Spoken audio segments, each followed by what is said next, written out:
Hello, everyone. My name is Whoever Don't Care. My name is, and here we go with my review, or rather, my honest thoughts on the 40th anniversary of Alien. All right, so Alien came out on May 25th, 1979. It was directed by Ridley Scott.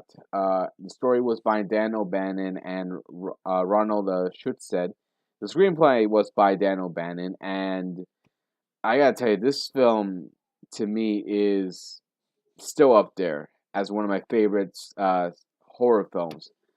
Not only because of how well the film pretty much uh, did on just keeping you on the edge of your seat, but the fact that it still, to me, holds up on some of the stuff they had on it. Like, not all of it holds up, but it still holds up whenever we get to the alien part. So that's what I love about it. Okay, so I think everybody already knows the story for this film. The story focuses on our main characters who are traveling through space. They come across this alien ship. One of them gets infected with an alien inside of him. It comes out. It starts hunting them down one by one.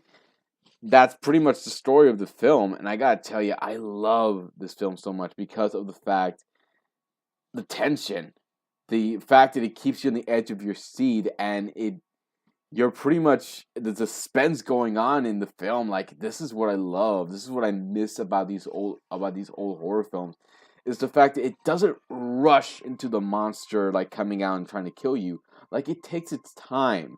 It's paced very well. It builds up the tension. It builds up the suspense. And when the creature, the alien in this case, it does show up and does start doing its thing, it's done well, and it's great. I love it. I love the fact that it's able to do that.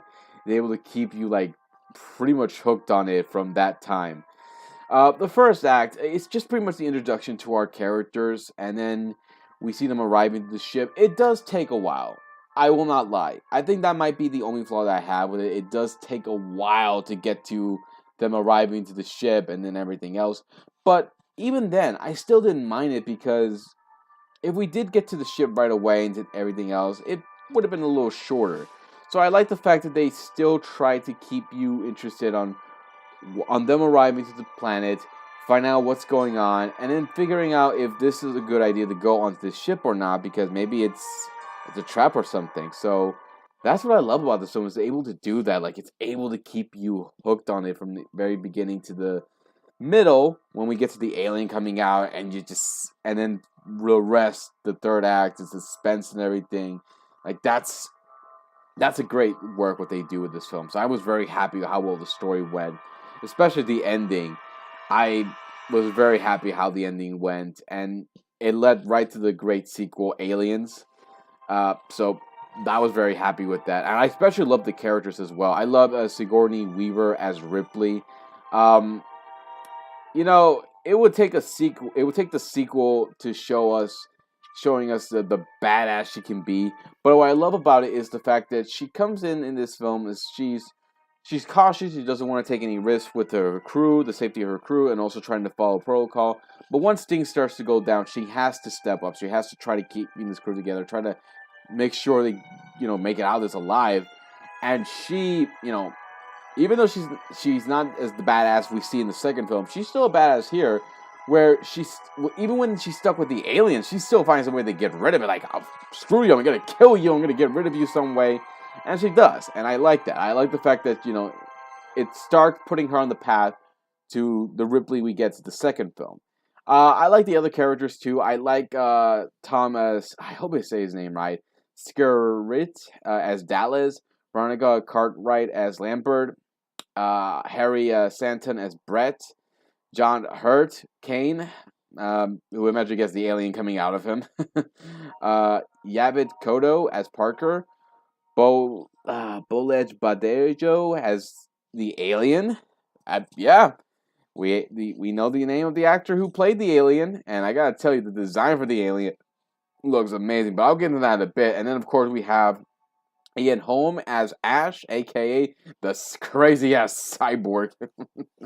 I love all these characters; they're all great, and they all get their own little character development, and they're all very memorable. I like them all, and it's a shame that only one of them ended up making it alive, but still, it was great to see all of them and to see them all playing the role, especially in home as Ash the cyborg. Just I never didn't see that coming. I actually didn't see him being the cyborg. I thought he was just trying to play cool and trying to make sure everything goes the way he's planning it. So it's not bad. So all the characters to me really do play a very good role in this film, and they all do such a great performance in this film, especially uh, when they're all fight. They're trying to get rid of the alien, trying to pretty much make it out of this alive. Then we get to the music and then the visual and how everything is like.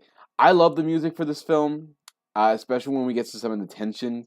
It's quiet, silence, and then and all we hear is the beeping sound of where the alien could be coming from, and that's just great build up and tension. I love the design for the alien. They did such a great job of how the alien looked. It's a lot different from the aliens we get later on the other films, but the fact that they did a great job how the design looked and how Badejo was able to do a great job inside the alien costume it's great. I love it.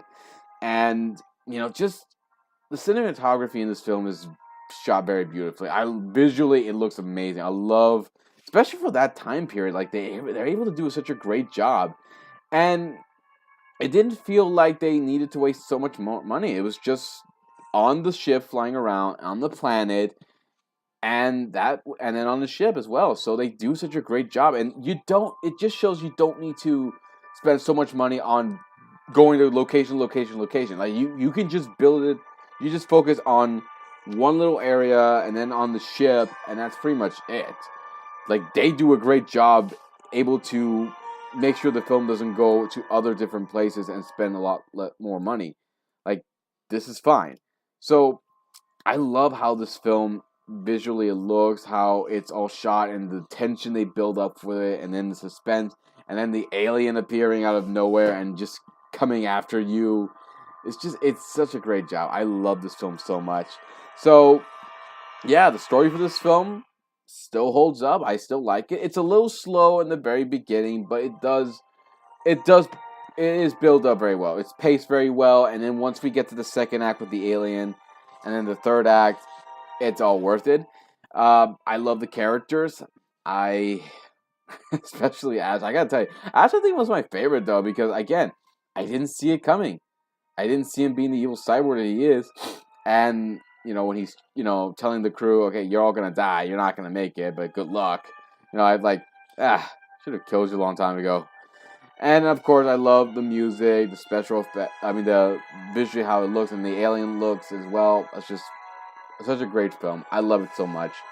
So, yeah, Alien. 40 years later, it still holds up in my view. I don't know if anyone else has a different opinion about it, but I still think it holds up. And it leads to such a great sequel. So that's it, guys. If you have a different opinion about this film, leave some comments below. Let me know what you think or what you think about the other Alien films, including Prometheus and any other film. And yeah, just let me know what you guys think. And I'll be subscribed to my channel. Hit the subscribe button and check out my Facebook page, check out my Twitter page. And I'll see you next time to give you more love and more entertainment. So until then, take care. And I'll see you next time, guys. Bye.